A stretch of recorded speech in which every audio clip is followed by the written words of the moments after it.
اعوذ باللہ من الشیطان الرجیم بسم اللہ الرحمن الرحیم۔ سجدہ گاہ عمر مسجد پاک میں، آج خالی مسلح اٹے خاک میں، ہر طرف فوج و دجال قانون ہے، منزل و سوق و بازار میں خون ہے۔ بیت المقدس مسلمانوں کا قبلہ اول، اور آج ہی مسلمان بیت المقدس کے لیے خاص عزت و احترام کے جذبات رکھتے ہیں۔ حدیث نبوی صلی اللہ علیہ وآلہ وسلم کا مفہوم ہے بیت المقدس میں ایک نماز پڑھنا عام مساجد میں 500 نمازیں پڑھنے سے افضل ہے۔ مگر امریکہ کے وہ صدر جن کو ان کی اپنی عوام قبول نہیں کر رہی تھی نے بیت المقدس کو اسرائیل کا دارالخلافہ قبول کر لیا، دوسرے لفظوں میں آرڈر دے دیا ہے۔ سوال یہ ہے کہ ٹرمپ ہوتا کون ہے مسلمانوں کے بیت المقدس کا فیصلہ کرنے والا؟ وہ اسرائیل کا باپ ہوگا، مگر یاد رکھیے مسلمان اس کے اس فیصلے کو جوتے کی نوک پر رکھتے ہیں۔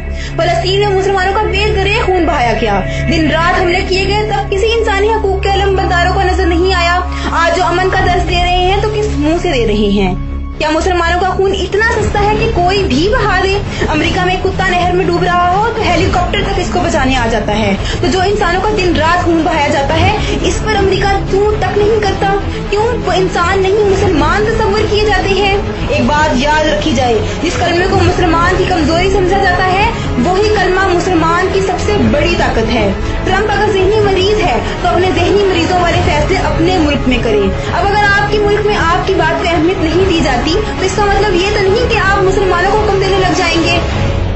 میں پاکستان سمیت تمام مسلم ممالک کے حکمرانوں سے اپیل کرتی ہوں کہ تمام مسلم ممالک ایک ہو کر امریکہ کا بائیکاٹ کریں۔ اگر صرف سعودیہ ہی ان کا تیل بند کر دے تو میں دیکھتی ہوں یہ ملک ایک دن بھی کیسے چلتا ہے۔ OIC اس معاملے کو سنجیدگی سے لے، ورنہ 34 ملکوں کا اتحاد نہیں مذاق ہوگا۔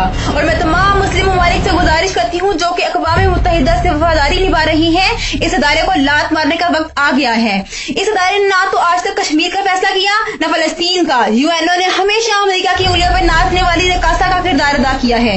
تمام مسلم ممالک اس ادارے سے جان چھڑا کر OIC میں شمولیت اختیار کریں تاکہ آج کے بعد کسی کفار میں اتنی جرأت نہ رہے کہ وہ مسلمانوں کو ٹیڑھی نگاہ سے بھی دیکھ سکے۔